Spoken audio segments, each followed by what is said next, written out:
Hello everyone, welcome to this new video. We are back with another passage which is Saved by Infinite Jest.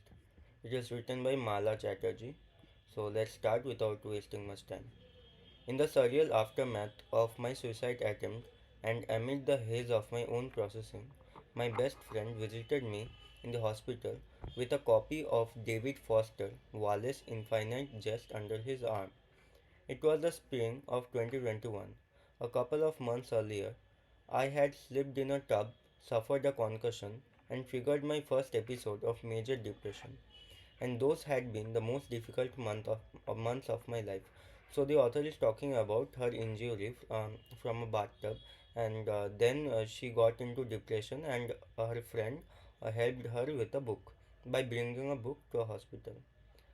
Through a lifelong striver and high achiever, nothing I have ever done was harder than waging that war against myself while catatonic on that Brooklyn sofa. So that was the one of the hardest thing in her life that she did to fight the war against depression. This was an inarticulable and so alienating war, one during which at every moment it was excruciating and terrifying to exist at all. I thought I knew the extent of my own mind's capacity to torture itself, to hurt me, and what this thing we call depression can really be like. But I had been wrong. So, the author is talking about her experience regarding her depression and how she felt about it, and to be honest, she felt like it was very difficult for her to cope with. For anyone who hasn't experienced it at its worst, I now think it's psychologically impossible to imagine. It may even prove impossible for those who have experienced to still remember it after the fact, just as someone who temporarily perceives a fourth dimension wouldn't really fully remember what it was like once the perception is lost, only facets of the larger, unfathomable thing. So, the author also talks about that people understand or cannot understand the fourth dimension, people also cannot empathize completely with the author or the person who is in depression. So they cannot understand what depression feels like until they really are in depression. So that's what the author is saying. So maybe I cannot really remember either, but I can recall thinking again and again these staggered reflections I'm writing now. So she is trying to remember those things which she experienced. Some of the swirling emotions that distressed and disoriented me on that sofa also remain faintly accessible, like the crippling inability to make any decisions, no matter how small, such that even contemplating a choice among some host of minds warmly offered selection of teas would incapacitate me with self-loathing and breathless gushing tears. So she was unable to take a simple decision while she was in that stage of depression. I remember hopelessly trying to make myself feel even the glimmer of anything good. So she felt it very challenging for her to feel good. Turning to everything, the music, the friends that had brought me so much joy before, only to find that I could no longer feel any of it, but rather just from somewhere afar see and long for it, while watching as the ever darkening blackness in me instead consuming it all. Okay, so quite understandable how she felt about it while being in it.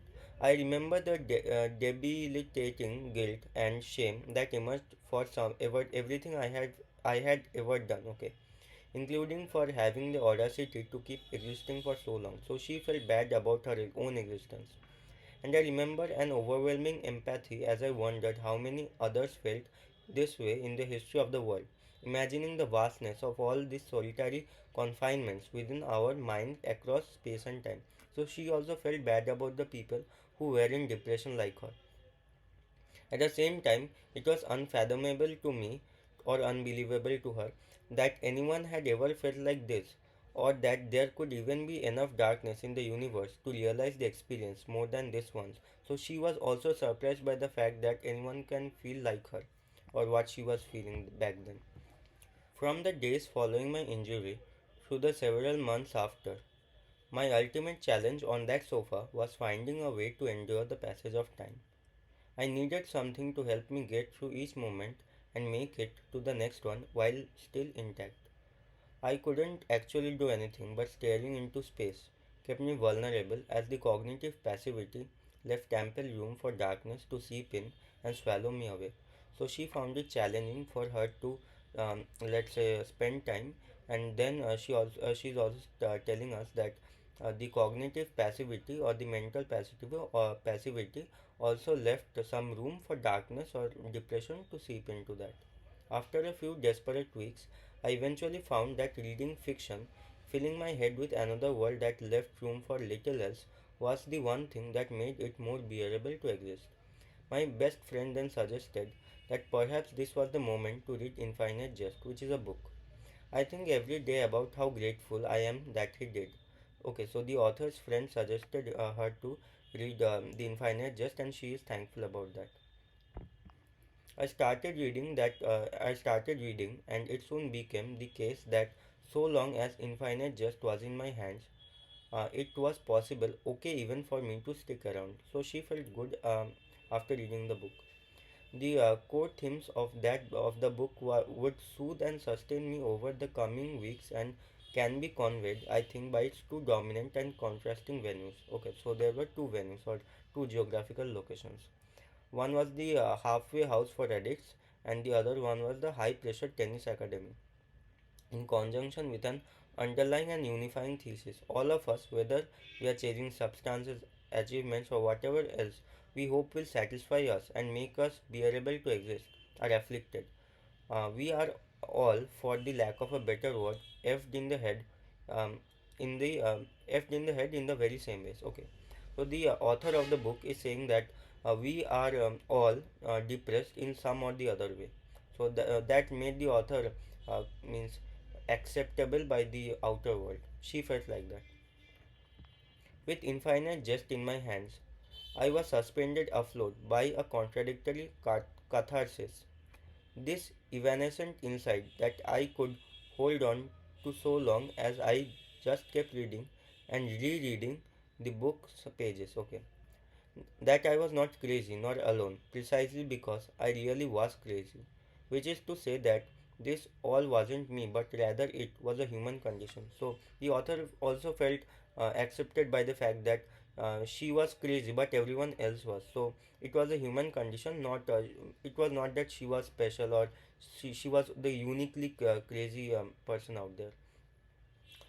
The book assured me that this was just what it was like to be crazy in this way, was exactly how in the same way others crazy in the same way we are made to feel. Okay, a crazy that made them feel just as alone as I now felt. So she was not the only one who is crazy, everyone else was. That's what the book was saying to her.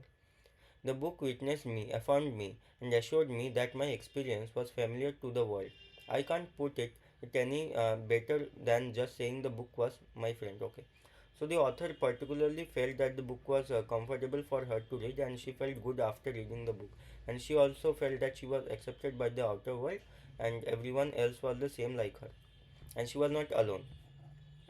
Some passages can only speak for themselves, as they so articulate facets of the thing I was facing on that sofa. So the author is resonating with a paragraph from the book.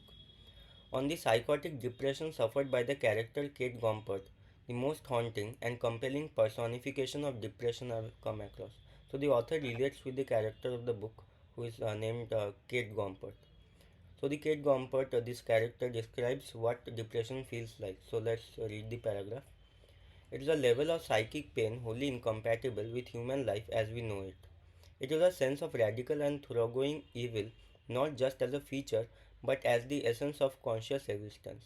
It is a sense of poisoning that pervades the self and the self's most elementary levels. Okay, it is a nausea of self and soul.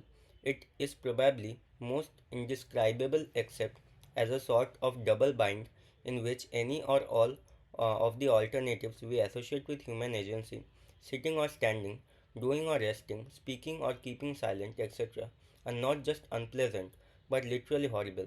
So the character who is Kate Gomper describes that while being in depression, everyone feels like doing everything is horrible, like standing or sitting or doing or anything. It's like a disease inflicted in every cell of our body.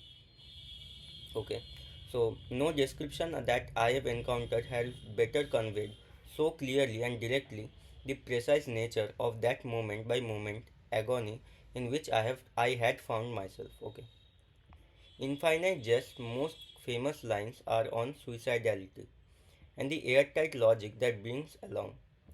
The book analogizes.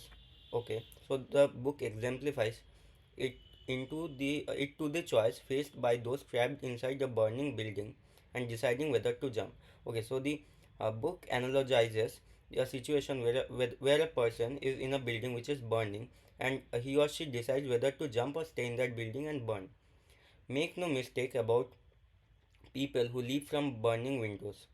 The terror of falling from a great height is still just as great as it would be for you or me standing speculatively at the same window just checking out the view. That is, fear of falling remains a constant. It's not desiring the fall, it's terror of the flames. And yet, nobody down on the sidewalk looking up and yelling, "Don't!" and "Hang on!" can understand the jump. Not really. You would have to have personally be trapped and felt flames to really understand a terror way beyond falling. Okay, so the author of the book is saying that the person who are out of the picture on the sidewalk or from a different perspective do not know how the person standing on the balcony feels like.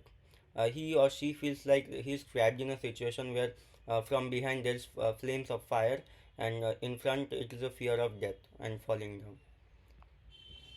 The suicidal person, in other words, is not misguided but rather literally facing different choices, once unimaginable to those who do not also have flames slowly engulfing them.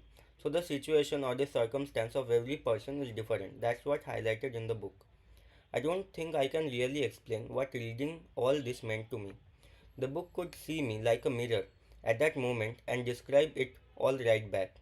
More concretely, I cannot explain what it meant to find such forceful validations of my particular sense of this mental illness, not as some wrong or irrational reaction by me, a misapprehension or miscalculation on my part, but rather as something happening to me. So the book clearly described what the author is feeling to her. It was a thing inside me, a billowing shape, as the book often calls it, to which all my dread and despair was actually just the reasonable and appropriate response. Okay, so the book also affirmed the author that what she was doing was correct. But I can tell you that once I finished Infinite Jest, my grip on this self-understanding and so my self-preservation quickly started to slip away, and it was only a few days later I tried to kill myself. So the author did a suicidal attempt. That's what she's trying to say. By then, I was back to being alone on that sofa, surrounded by those flames the book had managed to keep at bay. I think reading Infinite Jest had been keeping me alive. So the curiosity of reading the book was keeping the author alive. So that's why when he came to my hospital, my friend knew to bring along another copy of the book. I remember looking up at him then, bleary eyed with anxious shame for what felt like most monumental failure. Okay. A profoundly self absorbed act of weakness on my part. So the author felt weak and ashamed of the fact that she tried to suicide or kill herself. And not to mention a terrible inconvenience for all those I dared to drag into my life. He smiled softly while waving Infinite Jest, a silent reminder that these emotions, though compelling in their presentation and thus reasonable to be so compelled by, weren't really reflecting the reality of the matter. So her friend suggested that the things which she is feeling right now, or the author is feeling right now, wasn't completely true. And with a copy to share that in that secured visiting area, we then had our own little pop-up book club. Okay, I think that's quite understandable. It all felt a bit like Bible study or something in the fluorescent sterility and chaos of that strange space. And I remember my friend making some fittingly dark joke about how this was probably how DFW, or the author of the book, would have most wanted the book to be read anyway. Okay, so the friend of the author was saying that DFW or the author would have wanted the readers to be in that situation or the suicidal situation. Like the word of God among rock bottoms being involuntary held. It was a glimmer of Wallace's raw hilarity, which fills so much of infinite jest of the book. A grotesque humor one could punctuate my otherwise continuously unbearable tenure on that sofa with stitches of transcendent laughter, which not only kept me alive but sometimes feeling alive, wanting to be, hoping I do somehow make it through it all, if for no reason than because laughing still felt like something doing worthwhile. Okay, so the author felt positive about the fact that she could laugh while reading the book and talking with her friend. I was reminded in our pop up book club that maybe this was still worth doing. In truth, the reality of what had happened was only beginning to crash down upon me, and it was going to be a very long road ahead. But what we at least managed to make it a bit gentler and more intelligible than in that moment. As of September, it has been 15 years since Wallace's suicide and 2.5 years since my attempt. Like Wallace's, my own decision to take my life had immediately followed an adjustment to my antidepressants, probably the dosage. I remember it clearly. I'd been holding on so long as I'd been still reading, and when the reading was over and the enkindling darkness took its place, there was just barely enough left in me to pull myself up and pick up a phone, to articulate the necessary words and ask the professionals if they could possibly find some way to help me out. Okay, so it was challenging for the author to describe over a phone call what she needed, and it was difficult for her to ask or seek for help. I'd still been searching in anguish for an escape as the walls closed in, a way to still stick around. So she also found it challenging to escape from the situation. Sadly, it was the prescribed dosage increase itself that hit me, as it is sometimes known to do, with another dark wave knocking me back into the depths of myself, right as I'd been feeding so very hard to reach a stable surface. I know Wallace's suicide had been amid choppy chemical changes of his own, which is to say that we'd both still been fighting, and so these desperate outcomes were the product of random chance. There's a tragedy and humanity, I think, for one's own desperate attempt to staying alive to be the very thing that does one in. And I admit to sometimes feeling guilty for being the one who found salvation in his book instead of him, as though this salvation was itself cosmically predestined to be scarce. Okay, so the dosage of the medications of the author increased just like Wallace's, and she is sorry for the fact that Wallace was not motivated like the author while reading Wallace's book, and yeah, she felt sorry for the fact, and she also felt that this was cosmically predestined that she would be benefited from the book rather than the author of the book. When I'm asked what exactly I found in Infinite Jest, I limit myself to noting two things. I found powerful portrait of mental illness, and I also found empathy. Like I said, the book was my friend. But the thing is, I know that my many others have different things to say about Infinite Jest. Okay, so the author found the book as a friend. About the book, its author, its prototypical readers, the very idea of it, and the ethos it has come to represent. In her chapter on not reading DFW, Amy Hungerford defends her choice never to read it by arguing that there's no reason to think DFW or the author of the book could have anything valuable to say about women. Okay, so apart from the author loving the book, there were few critics of the book too. So one of them was Amy Hungerford, who wrote that the author of the book did not appreciate women as much as men. More recently, in the London Review of Books this July, Patricia Lockwood, who was probably another critic, said of Infinite Jest that it's like watching someone undergo the latest possible puberty. It genuinely reads like he has not had sex. Okay, so Patricia Lockwood told that the author of the book did not satisfy his own emotions, and that's why he was frustrated and wrote the book. I think that makes up for it. Hungerford Lockwood and the mainstream ethos generally dismiss the book's intended and actual audiences as white male and not to be trusted. So they assume the audiences of the book will be white male and not trustworthy.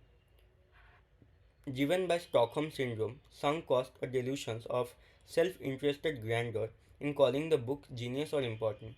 I'm not exaggerating when I say that I find these critics so often snide or irreverent in their cadence, baffling gaslighting or trying to influence others, disempowering and at times even agonizing. I can't understand what they could possibly have to do with this book that I know as my friend. So the author is trying to defend her friend or the book that I found myself in the most alienated moment. And okay, so the author is trying to say that she does not feel particularly good about those critics, and she feels that they are gaslighting or influencing others towards their choices or towards their opinions. And the bitter irony is that this ethos all concerns a man who, after writing such an empathetic book about mental illness, took his own life. For it is a collective instance of the very kind of empathy failure that I think Infinite Jest asks us to resist and help me resist myself. Okay, so the author is also talking about the fact that they are not empathizing, or the critics are not empathizing with the author's death, which the books talks about not to do. I guess it is the least I can do for it now, and for my own survivor's guilt, to join this ongoing chorus on the book with my own belting discordant words. So the author also feels content that she is trying to defend her friend or the book and the author also. Infinite Jest was life saving for me, but I don't just mean when I say this that it had been saving me while I was reading it on that sofa, or even the times I read the book since. Infinite Jest is saving my life all the time, so the author appreciates the book. There's a recurring motif in the book, haunting symbol for all our many mental demons, the face in the floor. It appears in a second person vignette as an evil person presence that only you, the reader, can feel.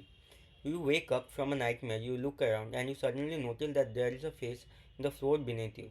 It's a face that you know is evil, and you know this is evil only for you. But as soon as you notice this face on the floor, you are also convinced that this actually been there all along. You are certain of this, that its horrid toothy smile leering right at your light all the time, and that it had simply been unfelt by all others and unseen by you until now. In a later passage, this evil face in the floor, the grinding root white face of your worst nightmares, comes back, but this time it's your addiction. It finally removes its smiley face mask to reveal centerless eyes, and you see that the face in the floor, your addiction, has now completely taken you over.